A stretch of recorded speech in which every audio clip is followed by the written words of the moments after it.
Hola chicos, les saluda John Valdés, un alquimista más a su servicio, para presentarte en esta ocasión el solucionario del primer examen parcial del Centro Preuniversitario de la Universidad Nacional Mayor de San Marcos. El objetivo de este solucionario es que si tú eres de los estudiantes que ya has encaminado tu preparación para la San Marcos y quieres ver cuál es el nivel de las preguntas que te van a plantear posiblemente en el examen de admisión, entonces aquí tienes unos 7 ejercicios, hay 7 ejercicios para que puedas ir viendo más o menos cómo es el nivel. También quizás estás pensando postular para el ingreso directo por la CEPRE San Marcos. También puedes ir revisando porque vas a tener la noción, la idea de qué es lo que te van a preguntar, más o menos qué tema involucra en su primer examen parcial el Centro Preuniversitario de la San Marcos. Ahora, la dinámica es la siguiente. Intenta desarrollar, por ejemplo, estos 2 primeros ejercicios y después recién vas a ver la solución para corroborar si es que lo que has hecho está bien, si es que lo que has tratado de plantear está bien, o si es que no tienes ninguna idea qué hacer, vas al solucionario. Pero primero la sugerencia es intenta desarrollar cada uno de estos ejercicios, porque la única forma de poder ir mejorando día tras día, semana tras semana en tu preparación rumbo a la universidad es practicando. La práctica es el maestro, chicos, no se olviden. Así es que aquí tienes los ejercicios. Cualquier sugerencia, cualquier recomendación me dejas en los comentarios de ahí abajo, y también activa la campanita, dale a suscribirte y bienvenido a Alquimista. No se diga más, vamos con la solución. Bien, empezamos con el ejercicio número 1.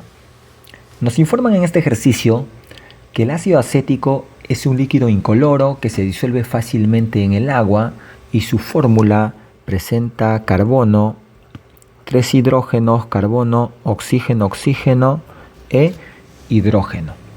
Es un componente, dice, principal del vinagre. Y además, este producto es muy estable, volátil, de olor característico y muy utilizado en nuestra gastronomía. Al respecto, nos piden determinar qué alternativa es la correcta.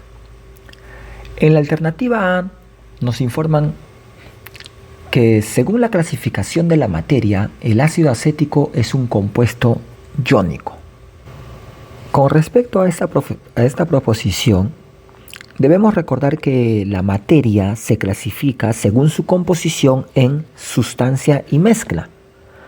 Y además, la sustancia se clasifica en sustancia simple o llamada sustancia elemental, donde están los elementos químicos, y sustancia compuesta, donde están la materia que está formado por 2 o más átomos de elementos diferentes.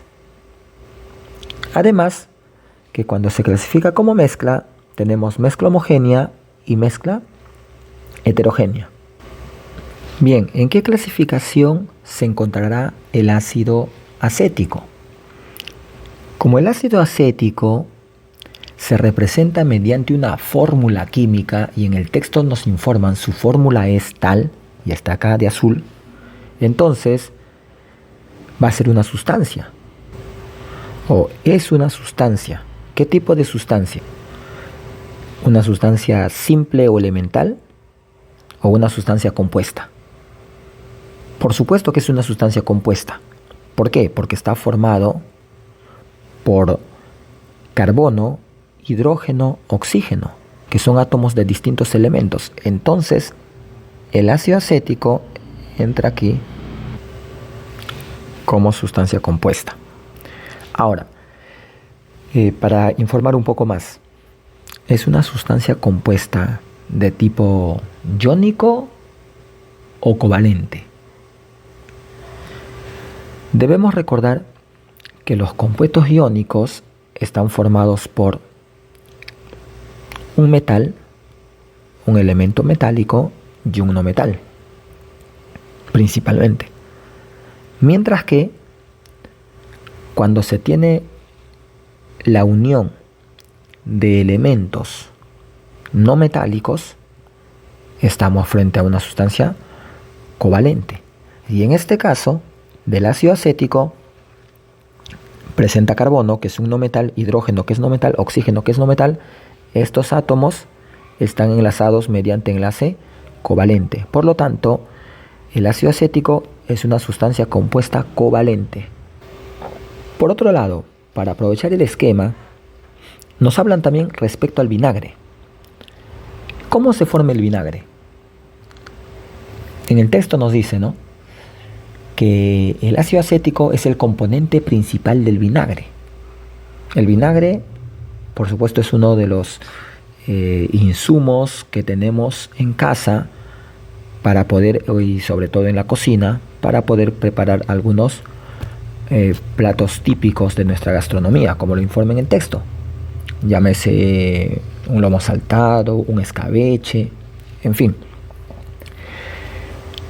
Podemos observar ese vinagre que presenta una sola fase. Y si una porción de materia presenta una sola fase, puede ser sustancia o puede ser también una mezcla homogénea. Pero como en el texto nos informa que el ácido acético es el componente del vinagre, el vinagre es una mezcla. Y que contiene, por supuesto, agua y el ácido acético. Precisamente también nos dice que se disuelve fácilmente en el agua y por eso que se va a formar la mezcla homogénea, denominada también soluciones, ¿no? A la mezcla homogénea se le conoce como soluciones. Entonces ahí entra el vinagre, mezcla homogénea. Correcto. Entonces esa alternativa A vendría a ser incorrecta porque no es un compuesto iónico, sino es un compuesto covalente. Vamos con la alternativa B. En esta alternativa nos dice que el ácido acético se solidifica ganando energía y toma un aspecto cristalino. A ver, ¿qué involucran los cambios de estados de agregación?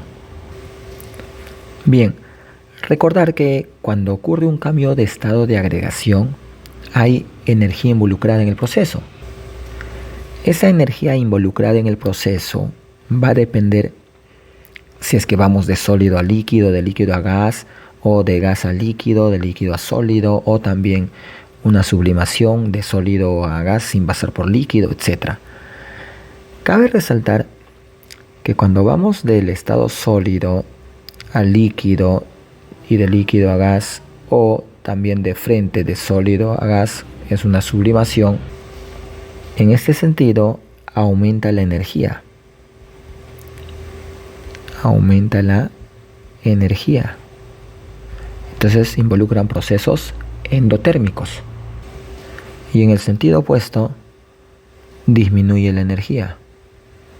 Entonces por acá, disminuye la energía. En esta alternativa nos dice que el ácido acético se solidifica ganando energía.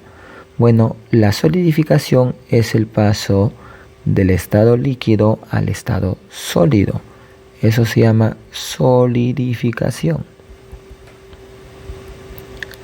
Y estamos observando que en la solidificación se va a liberar energía. Disminuye la energía. Es un proceso exotérmico. Por lo tanto, dicha alternativa también es falsa. La alternativa C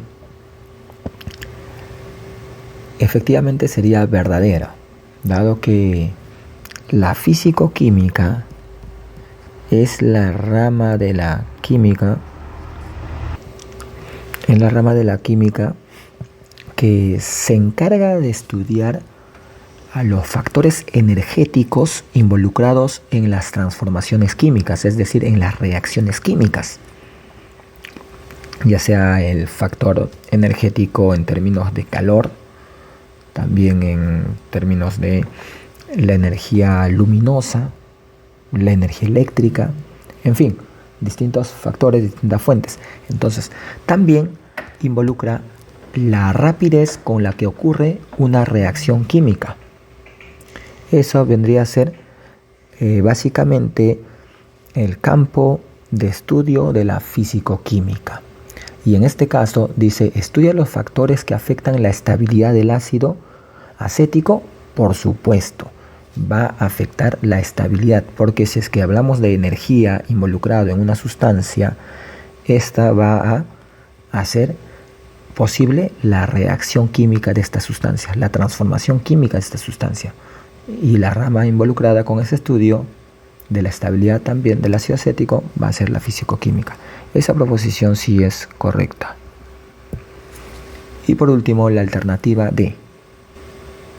Dice, los componentes del vinagre se pueden separar por métodos químicos. Recuerda que el vinagre es una mezcla homogénea. Y así fuese heterogénea también, las mezclas se forman por procesos físicos. Y para separar se emplea también métodos o procesos físicos. Entonces, para separar el ácido acético del agua se va a emplear procesos físicos y no químicos, como indica en esta proposición. Bien, por lo tanto,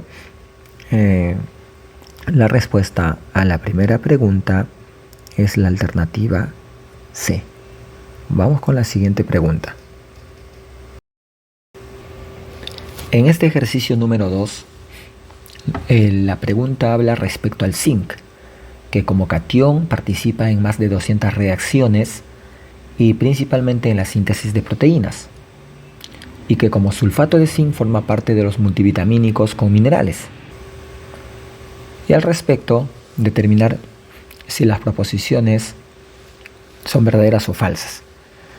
Bueno, al margen del contexto que nos presenta esta pregunta, esto del contexto de las preguntas DECO, como nos tiene acostumbrados San Marcos, en algunos ejercicios vamos a tener que involucrarnos directamente para ser un poco más pragmáticos y dar con la respuesta inmediata en el examen. En este sentido, en la primera proposición nos piden evaluar si la configuración electrónica del catión es la correcta.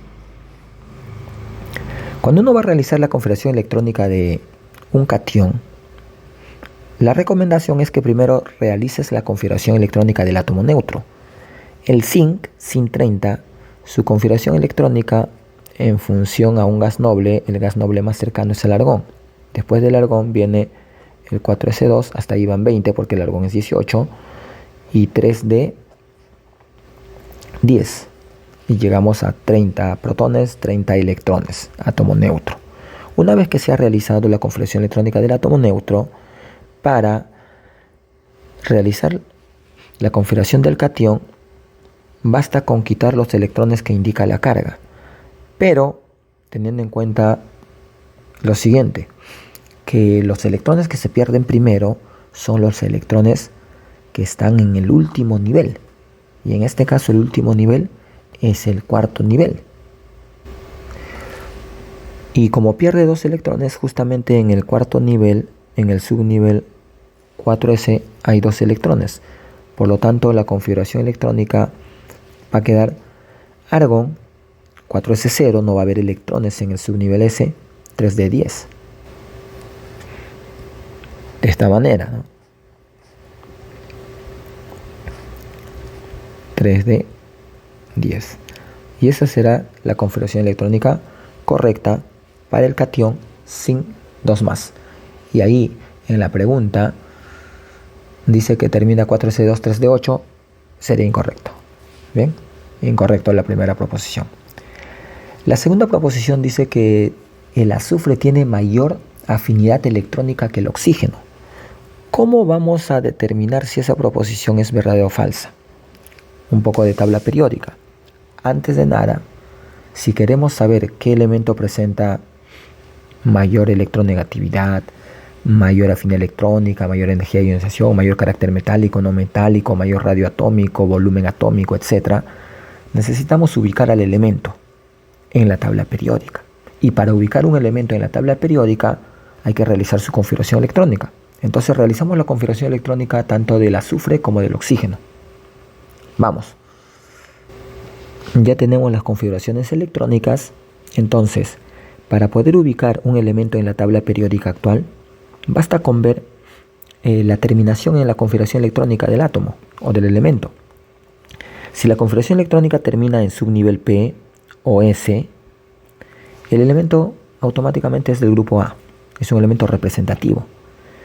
Y para determinar el número de periodo, vamos a tener que identificar cuál es el último nivel de la configuración electrónica.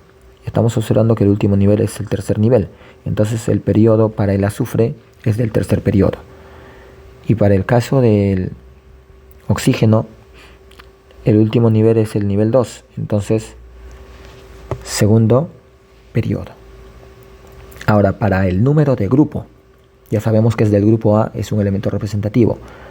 Y para determinar el número de grupo, debemos de contabilizar el número de electrones de valencia.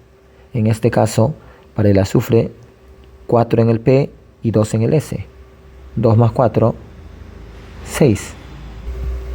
Entonces dicho elemento es del grupo 6A y del tercer periodo. En el caso del oxígeno, igual, número de grupo, sumamos sus electrones de valencia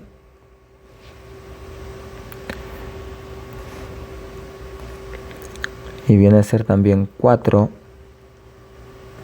y 2. 2 y 4, 6. Entonces también es un elemento del grupo 6A. Recuerda, el número atómico del oxígeno es 8. El helio vale 2 y faltarían 6 más. 2S2 y 2P, 4. Respecto al azufre y el oxígeno, entonces, son elementos que pertenecen a un mismo grupo. Uno pertenece al tercer periodo y el otro al segundo periodo. El oxígeno es del segundo periodo y el azufre es del tercer periodo. Ahora, si estamos en un mismo grupo, ¿cómo varía la afinidad electrónica?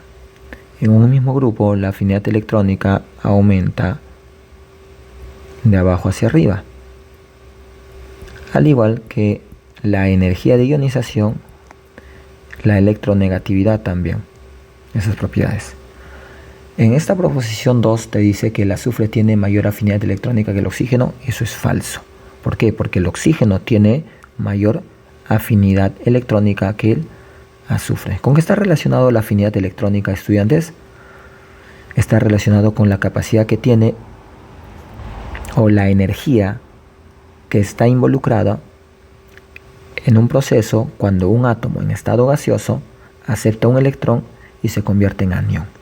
Eso implica la afinidad electrónica. Energía involucrada en el proceso cuando un átomo en estado gaseoso acepta un electrón y se convierte en anión.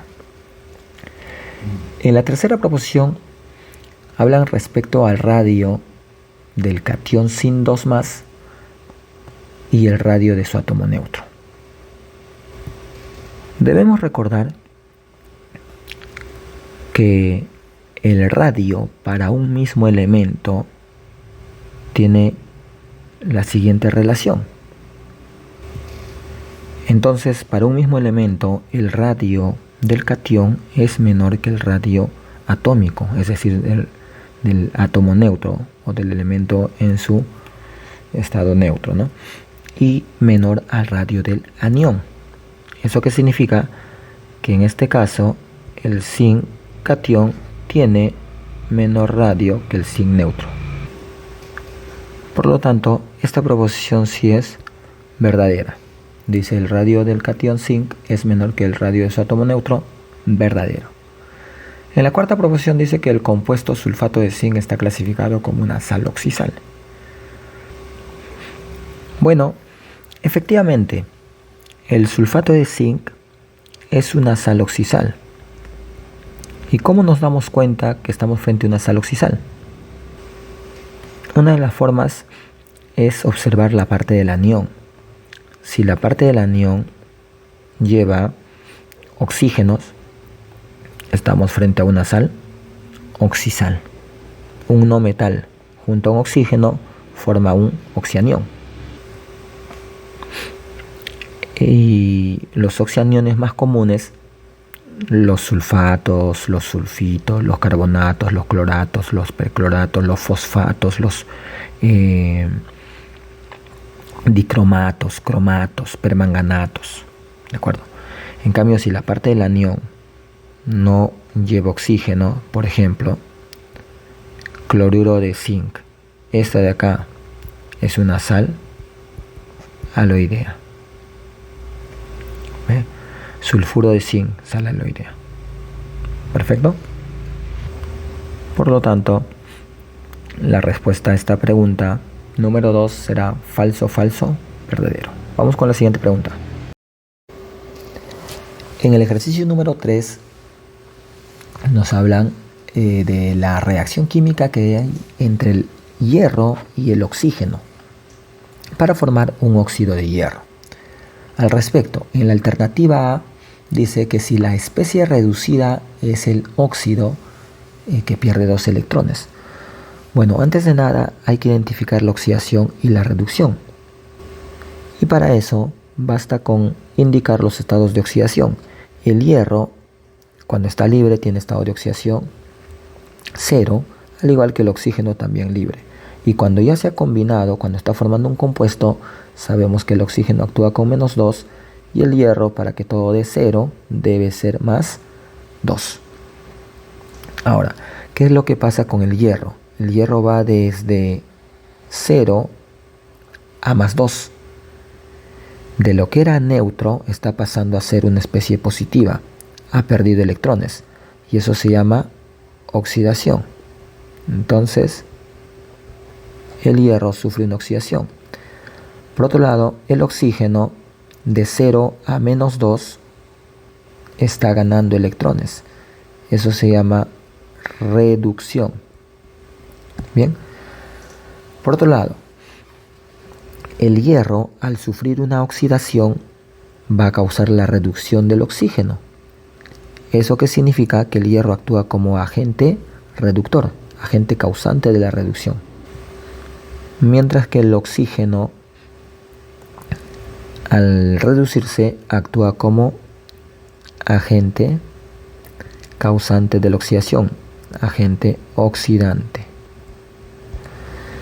Y el producto viene a ser la forma oxidada y forma reducida.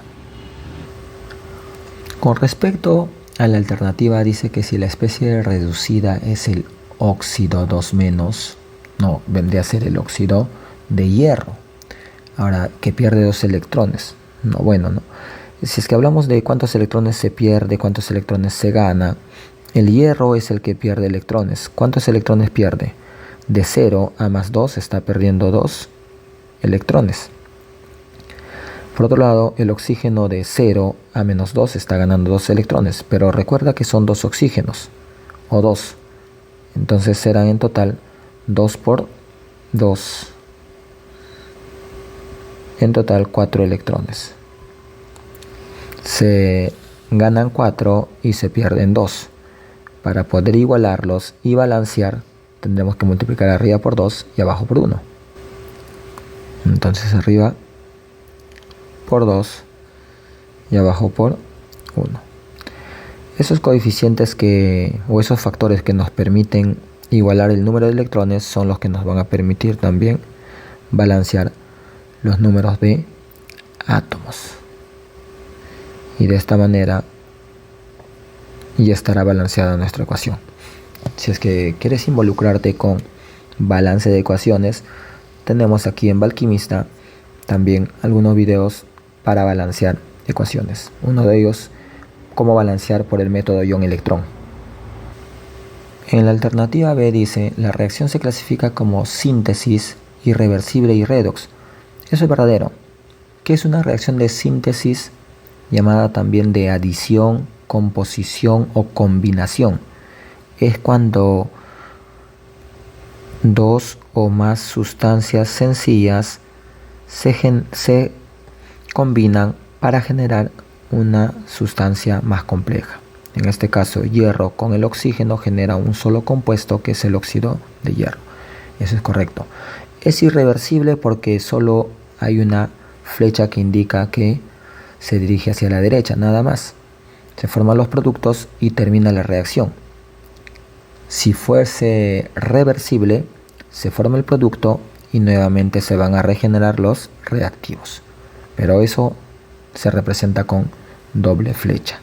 Flecha a la derecha y a la izquierda. Doble flecha indica que es una reacción reversible. En este caso es irreversible. ¿Y es redox? Sí. ¿Por qué? Porque hay una oxidación, hay pérdida de electrones y hay reducción, ganancia de electrones. Recuerda que la oxidación implica pérdida de electrones, la reducción, lo contrario, ganancia de electrones. Y a esa reacción se denomina una reacción redox, donde ocurre de manera simultánea la oxidación con la reducción. En la alternativa C, ya, esa sería la respuesta correcta, ¿no? La alternativa B. En la alternativa C dice que por mol de agente oxidante se pierden 4 mol de electrones. ¿Cuál es el agente oxidante? El oxígeno. Por cada mol del agente oxidante se pierden 4 mol de electrones. A ver, es por cada mol 4 mol de electrones. Por supuesto que eso es incorrecto. Si bien por cada mol de agente oxidante hay 4 electrones perdidos, 4 electrones ganados, pero el agente oxidante no es el que pierde electrones. El agente oxidante es el que gana electrones. Entonces aquí dice, por mol de agente oxidante se pierden 4 mol de electrones. No, se ganan electrones. El agente oxidante gana electrones. Bien. Y por último dice, el hierro pertenece al grupo 8B y es un metal representativo. De inmediato, en esta proposición hay una contradicción y con eso podrías dar también el valor de verdad a esta proposición. Al decirte que es del grupo B, ya no es un elemento representativo, porque vendría a ser un elemento de transición. ¿De acuerdo? Y cuando tú realizas la configuración electrónica, efectivamente es un elemento del grupo B, es un elemento de transición. Y no va a ser representativo, como lo indica en la D. Entonces la respuesta correcta viene a ser la alternativa B, de boro.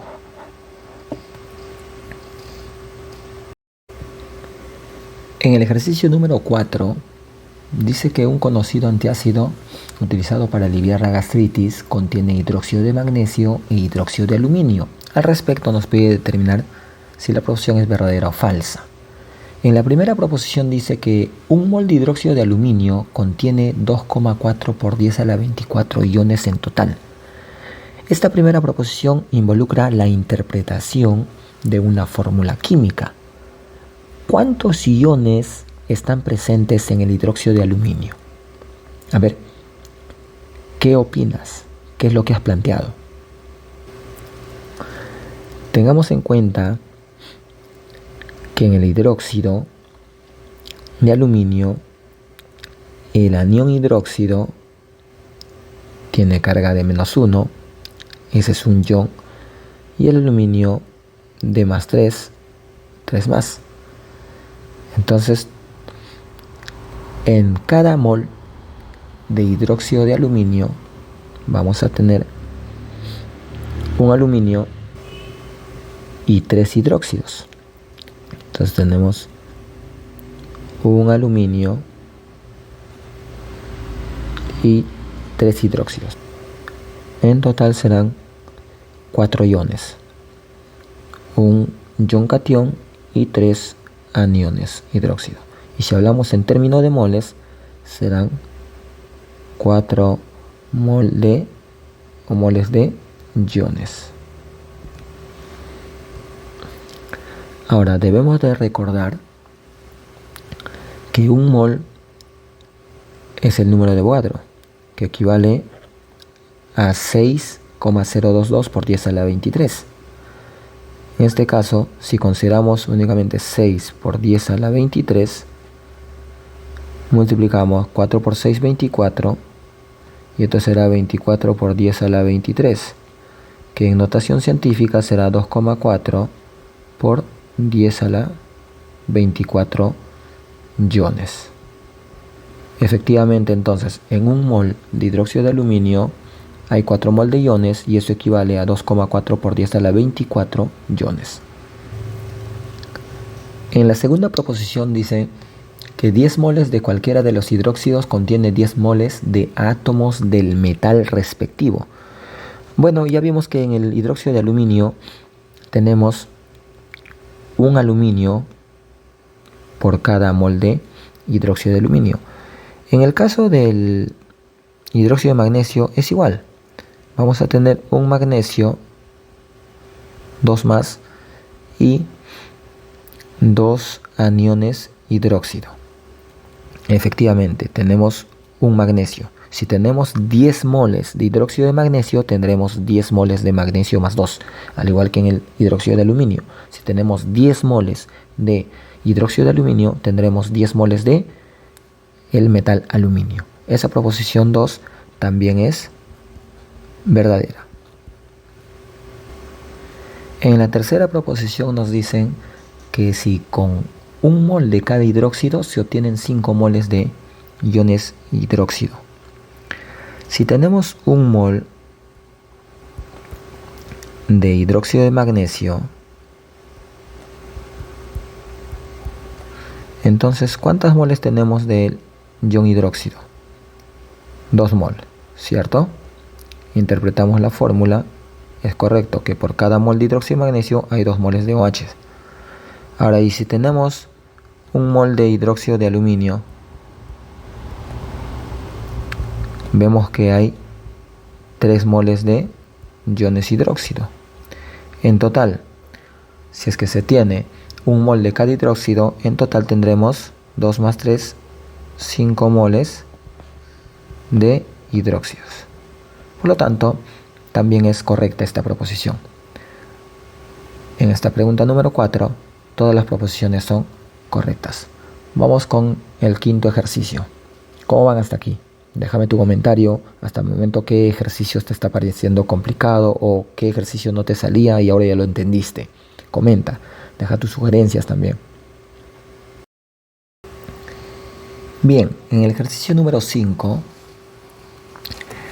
el texto habla respecto a la sal de bromato de potasio y también respecto al ácido brómico.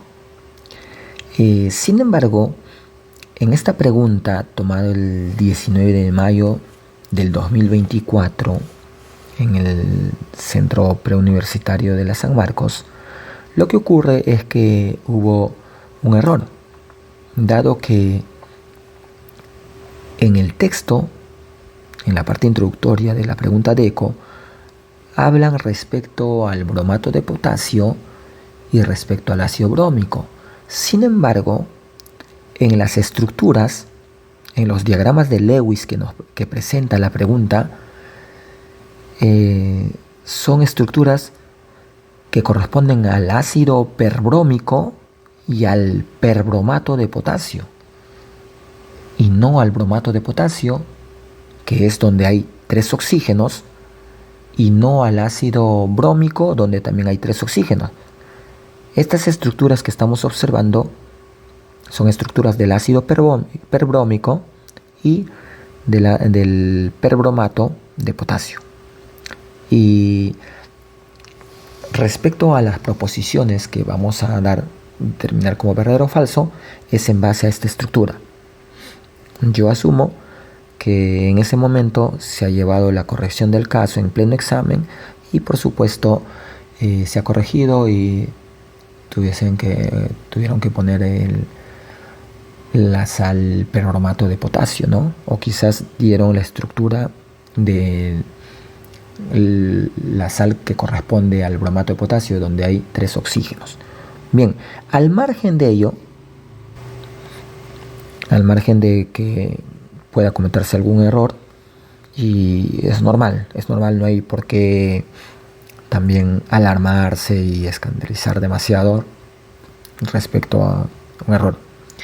Lo que sí nos interesa es transmitirle la idea de cómo abordar estos ejercicios que, considerando estas estructuras, nos están preguntando en la primera proposición si es verdadero o falso. El bromo presenta 4 enlaces que son dativos o coordinados. ¿Cómo determinamos ello? Para eso, chicos, suficiente con recordar a qué grupo pertenece el bromo. El bromo es un elemento del grupo 7A. Entonces, ¿para qué me sirve recordar esto? Para saber cuántos electrones de valencia presenta el bromo. El bromo, al ser del grupo 7A, tiene 7 electrones de valencia. Y si es que nosotros queremos verificar si presenta o no dativo, basta con dibujar sus electrones de valencia, que son 7 que deberían estar a su alrededor o cerca a él. Veamos, acá tenemos un electrón, otro electrón, otro electrón y otro electrón. Solo hay 4 electrones que están cerca al bromo, cerca.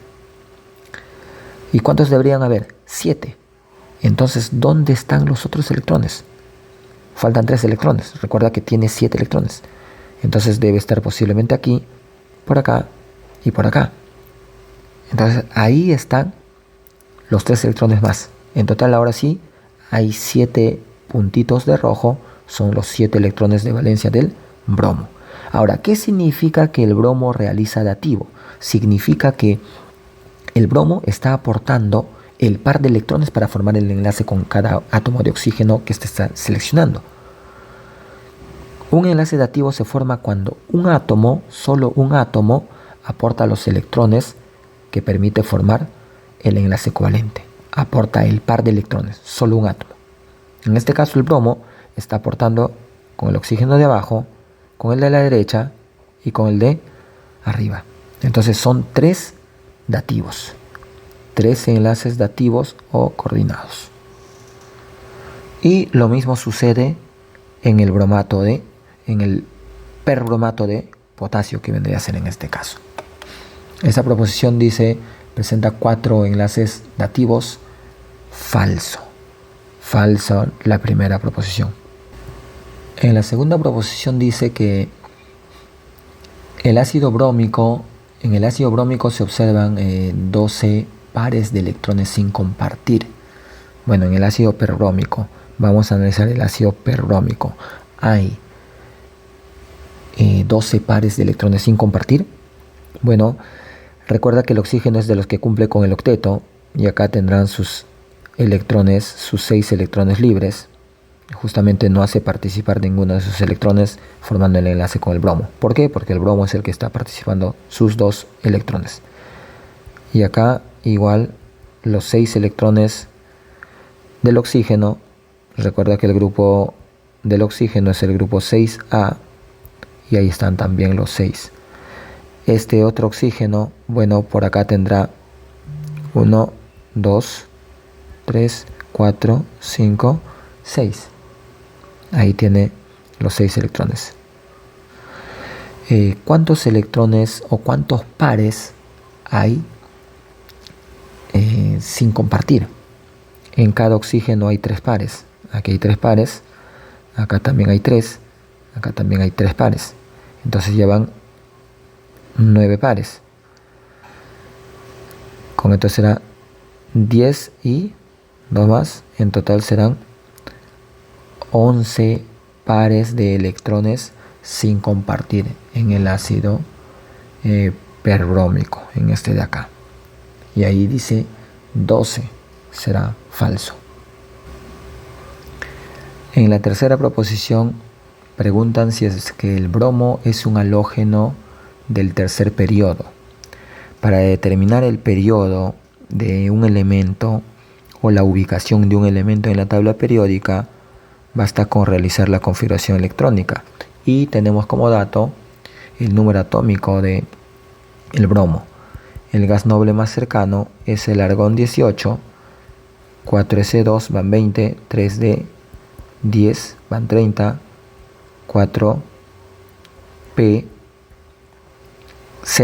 serían 36, pero como debe ser simplemente hasta 35, será 4P5. El último nivel en la configuración electrónica es el nivel 4. Entonces el número de periodo es 4 para el bromo. Y en la última proposición dice que ambos compuestos tienen enlace iónico. Y eso es completamente falso, porque el ácido perbrónico es un compuesto que presenta enlace covalente nada más. Covalente. Mientras que el perbromato sí es un compuesto iónico porque presenta el perbromato con carga -1 y el potasio +1. Tenemos el catión potasio y el anión perbromato. La unión entre un catión y un anión involucra atracción entre iones y ese sí es un compuesto formado por enlace iónico. Por lo tanto, sería falsa esta proposición porque dice que ambos compuestos tienen enlace iónico. Falso. El primero es covalente. Bien, y son solubles en agua. Bueno, el que es soluble en agua es el compuesto iónico. Recuerda que la característica general de los compuestos iónicos es que son solubles en el agua, de manera general en solventes polares, como el agua. Bien, sigamos con la pregunta número 6. En el ejercicio 6 nos piden relacionar el mol de cada sustancia con su respectiva equivalencia.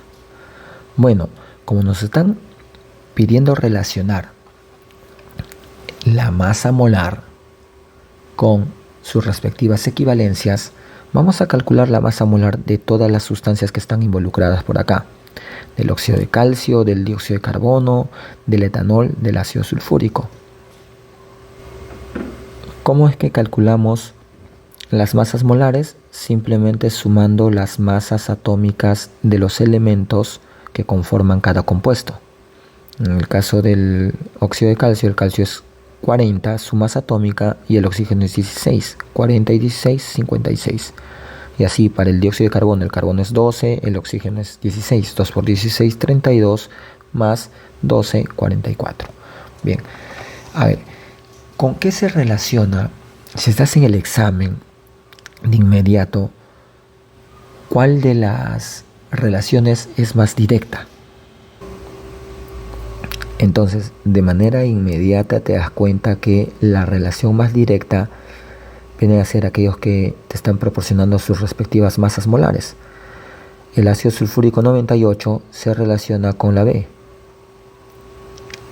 mientras que el etanol 46 con la C. Ya está. Ahora, si es que tienes en cuenta que el dióxido de carbono es una sustancia que a condiciones ambientales se encuentra en estado gaseoso, mientras que el óxido de calcio es un compuesto iónico que a condiciones ambientales se encuentra en estado sólido. Y en la proposición D te dicen 22,4 litros a condiciones normales. ¿Qué significa? Que cualquier gas a condiciones normales, un mol de cualquier gas va a ocupar 22,4 litros. ¿Y a qué llamamos condiciones normales? Condiciones normales se denomina cuando la temperatura es 0 grados Celsius o 273 Kelvin y la presión es 1 atmósfera o 760 milímetros de mercurio. Bajo esas condiciones de presión y temperatura, un mol de cualquier gas ocupa 22,4 litros. En ese sentido, el dióxido de carbono se relaciona con el volumen a condiciones normales. Y en el caso del óxido de calcio se relaciona con 1,2 por 10 a la 24 átomos. Vamos a aclarar un poco esto del óxido de calcio. ¿Qué sucede? Si es que tenemos un mol de óxido de calcio, ¿cuántos átomos vamos a tener? En un mol de óxido de calcio hay ¿cuántos átomos?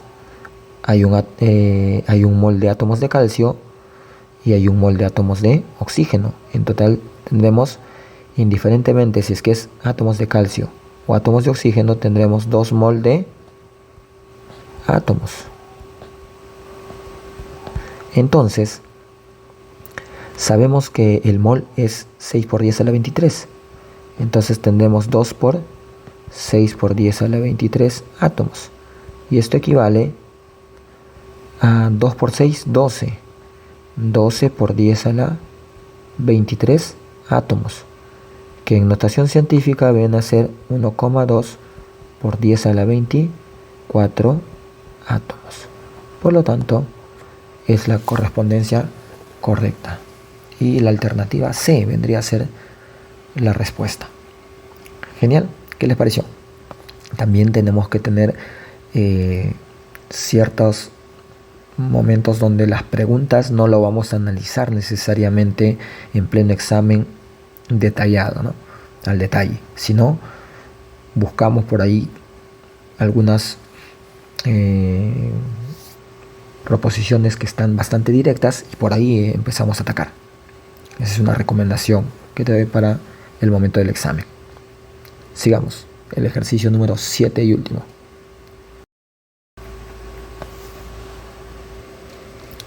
En el ejercicio número 7 nos dice que un grifo malogrado deja caer 5 gotas de agua por cada segundo. Entonces, en un segundo van a caer 5 gotas. Se asume que 20 gotas constituyen 1 mililitro.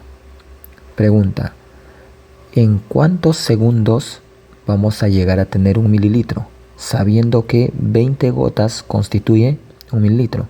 Entonces te das cuenta que en 4 segundos tendremos 20 gotas. Es decir, en 4 segundos vamos a tener 1 mililitro de agua que se está desperdiciando. En base a esa información nos piden determinar que transcurrido una hora se ha desperdiciado 900 mililitros de agua, se pierde 3 por 10 a la 25 moléculas de agua, en el volumen de agua perdida hay 50 moles de átomos de oxígeno, o si la masa de agua perdida es 9 por 10 a la 12 nanogramos. Bueno, chicos, veamos cuántos mililitros de agua se van a desperdiciar en una hora. Recordar que una hora en segundos viene a ser 3600 segundos. Entonces, si en 4 segundos es 1 mililitro, en 3600 segundos, ¿cuántos mililitros será? Cierto que esto va a ser 3600 segundos por 1 mililitro sobre 4 segundos. Segundo con segundo se va y esto nos sale 900 mililitros. Entonces la primera proposición es verdadera porque dice se ha desperdiciado 900 mililitros de agua. Eso está bien. Correcta la proposición. Para la segunda proposición nos informan que si se pierde 3 por 10 a la 25 moléculas de agua. Para ello hay que hallar el número de moles de agua. Vamos a emplear el dato que nos informan que la densidad del agua es 1 gramo por mililitro. Entonces, la masa y el volumen van a ser numéricamente iguales. ¿Qué significa? Que si el volumen es 900 mililitros, ¿cuánto es la masa de agua que se ha desperdiciado? 900 gramos. Ahora, si es que queremos hallar el número de moles de agua, será la masa, que es 900 gramos, sobre la masa molar del agua, que es 18 gramos por mol. Y esto sale 50 moles de agua. Pero no nos preguntan por el número de moles de agua, sino por el número de moléculas de agua. Sabemos que un mol es el número de Avogadro, 6 por 10 a la 23. Ya lo hemos visto en un ejercicio anterior también, el ejercicio número 6. 50 por el número de Avogadro, que es 6 por 10 a la 23 moléculas. 50 por 6 vienen a ser 300 por 10 a la 23. En notación científica será 3 por 10 a la 25 moléculas. Eso está bien, ¿de acuerdo? Porque repito, 50 moles es 50 veces el número de Avogadro. Considerando el número de Avogadro 6 por 10 a la 23, entonces viene a ser 3 por 10 a la 25. Esa segunda proposición también es verdadera. La tercera proposición informa que en el volumen de agua perdida hay 50 moles de átomos de oxígeno. Bueno, por la proposición número 2 sabemos que hay 50 moles ¿de qué? De agua. Y interpretando la fórmula del agua, un mol de agua tiene un mol de oxígeno y 2 mol de hidrógeno. Entonces, si son 50 moles de agua, entonces también tendremos 50 moles de átomos de oxígeno y 100 moles de átomos de hidrógeno, porque cada mol de agua genera 2 moles de hidrógeno y 1 de oxígeno. La tercera proposición también es verdadera. Las tres primeras son verdaderas. Si haces el examen, es más, no tendrías por qué llegar ya a la tercera proposición, porque al saber que las dos primeras son correctas, ya de inmediato la clave vendría a ser la C, porque ninguna alternativa tiene las dos primeras correctas excepto el de la C. El de la alternativa C es la única que tiene las dos primeras proposiciones verdaderas. Y acá ya sabemos que las dos eran verdaderas y esta es la tercera. No hay necesidad de analizar la cuarta. Pero acá, como estamos dando solución, vamos a analizarlo. Dice: la masa de agua perdida es 9 por 10 a la 12 nanogramos. ¿Cuánto era la masa de agua perdida? 900 gramos, ¿cierto? En la proposición 2 lo vimos eso, 900 gramos. Y si lo vamos a expresar en términos de nanogramos, ¿eso cuánto viene a ser?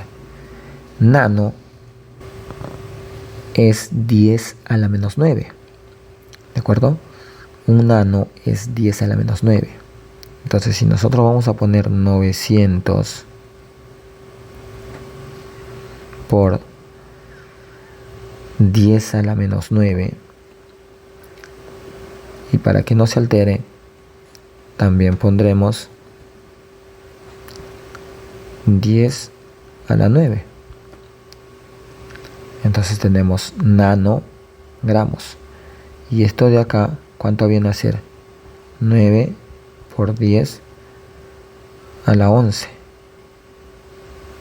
Y en lugar de poner 10 a la menos 9, nanogramos. Entonces viene a ser 9 por 10 a la 11 nanogramos y no 9 por 10 a la 12. Esa proporción es falsa. Bien, queridos estudiantes, hasta aquí ha sido el solucionario al primer examen parcial tomado el 19 de mayo del 2024 en el Centro Preuniversitario de la Universidad Nacional Mayor de San Marcos. Cualquier sugerencia, recomendación, déjame en los comentarios. No te olvides suscribirte aquí a Alquimista. Regresa pronto. Chau, chau.